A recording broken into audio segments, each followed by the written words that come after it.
Right, so there is apparently a new film out on George Orwell, which needs to be put to the high list of procuring a copy and screening.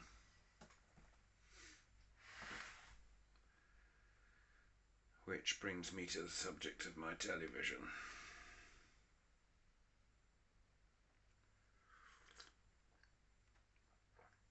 Right, I have paperwork to do.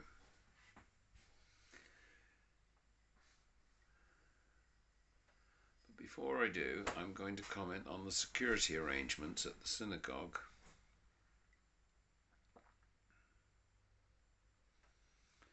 Where 3 people lost their lives, I believe.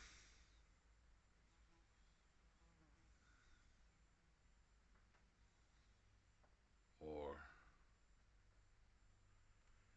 2 people lost their lives and another person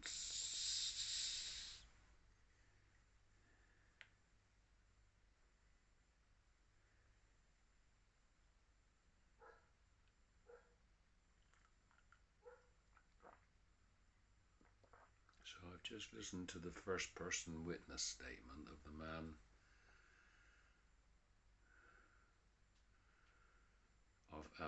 of a survivor who escaped without injury, remarkably composed given the ordeal that he had been through, in which he saw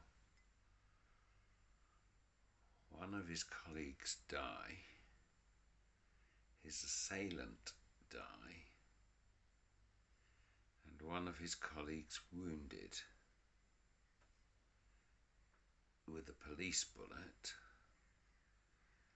and one of his colleagues wounded by a knife. They referred to each other by their first names.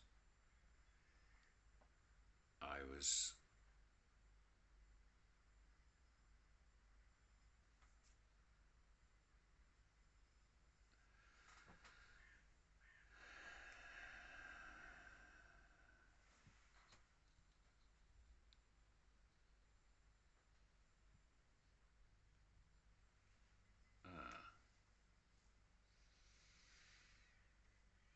So as if to remind me about my vulnerabilities, the electricity's just gone off. Quite possibly because my batteries are at 100%. Shall we go and I will go and see and leave you to contemplate for a moment what I have just been saying.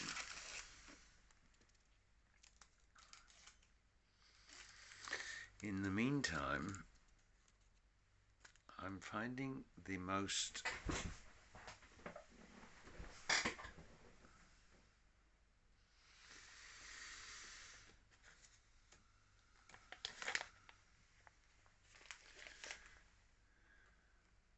effective way of us pointing out that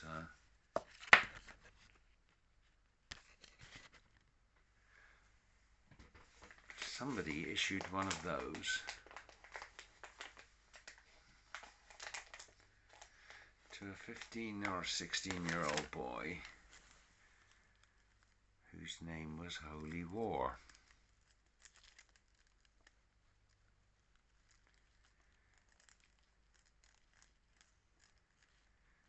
And I can't help asking the question, what were his parents thinking?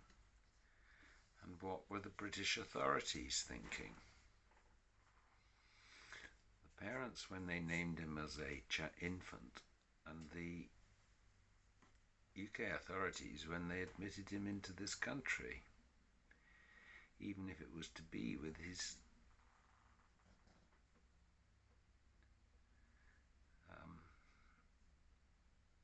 parents who had a right of abode. This naming of your children in such a way betrays an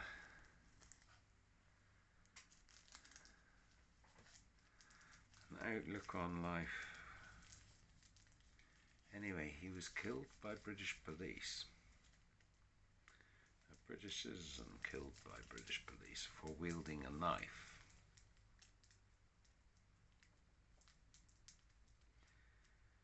And I have tried to put myself in the mind of this individual.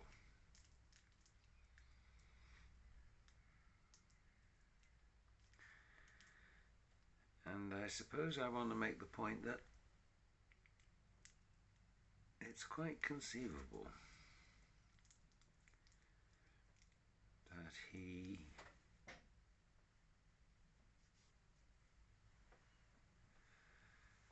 received some terrible trigger loss of control was the result, but the loss of perhaps some loved ones in Syria, or another photograph of a Palestinian family being destroyed. Who knows?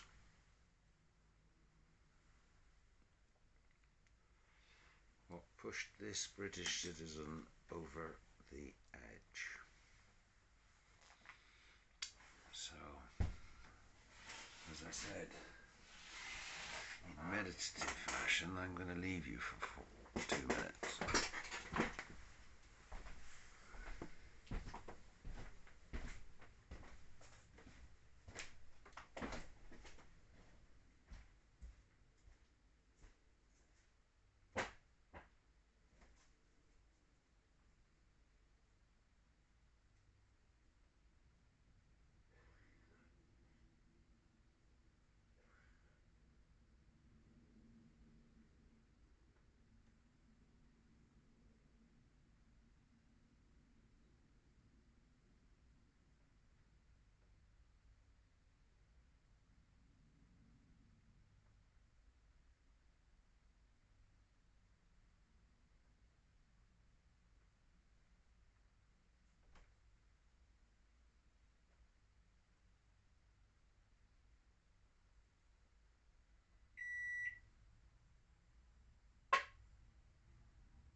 Yes, 100% batteries.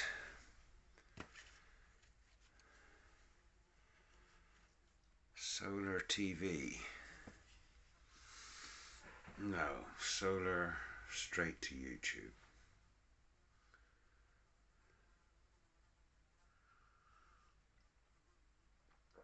I turned out a poem last week, so I think I need to do a recital while I'm still in civvies. Because when I last did the recital, I had toothache.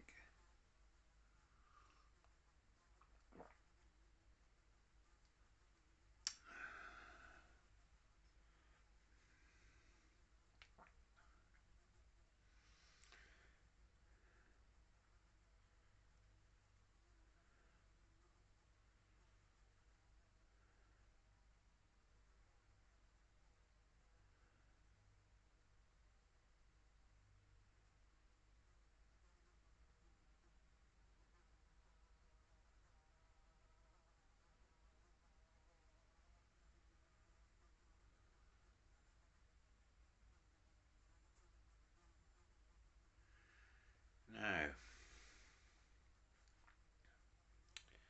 first, it seems to me that the security detail consisted of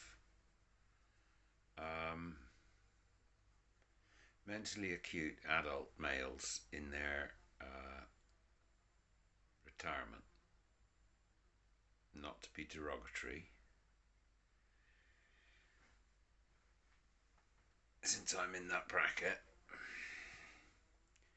possibly upstanding members of their community. Clearly level-headed in the case of the one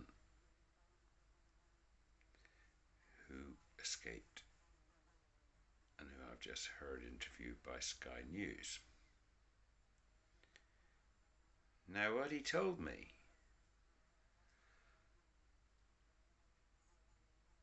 was that the man did not arrive in the assailant, the Muslim,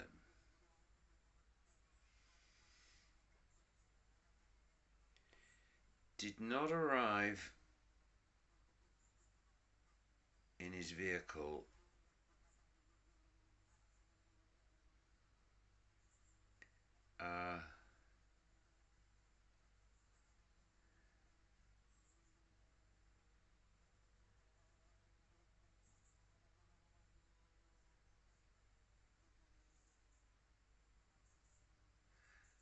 yes, that he was hanging around acting suspiciously before he drove the vehicle into a pillar.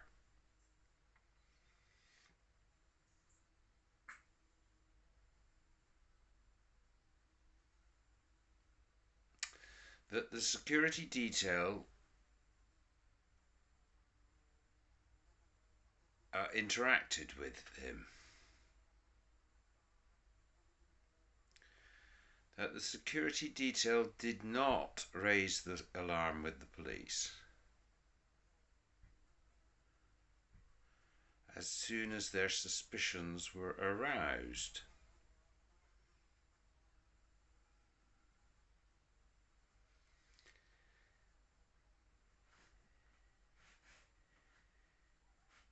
It would appear that the shots fired by the police pierced the door and killing and wounding those on the other side of the door.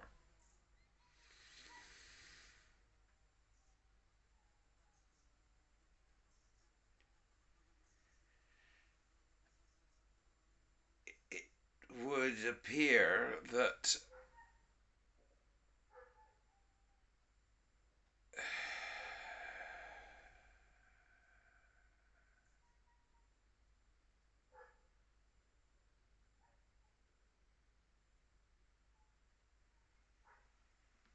a little too much force was used. Too little, too late, I would argue, because I think the situation would not have escalated so seriously if the knife had been met with a baseball bat. I'm not suggesting firearms needed to be involved. There was, however, a professional security guard there.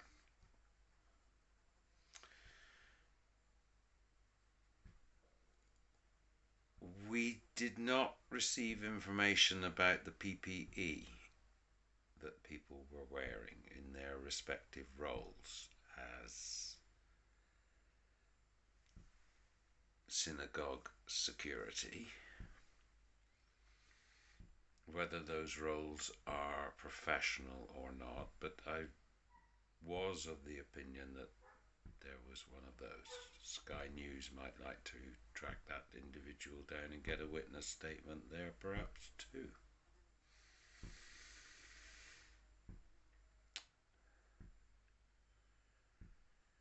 And that is my 14 minutes response to what Sky put out on 90 seconds. No more than that. Worth a look.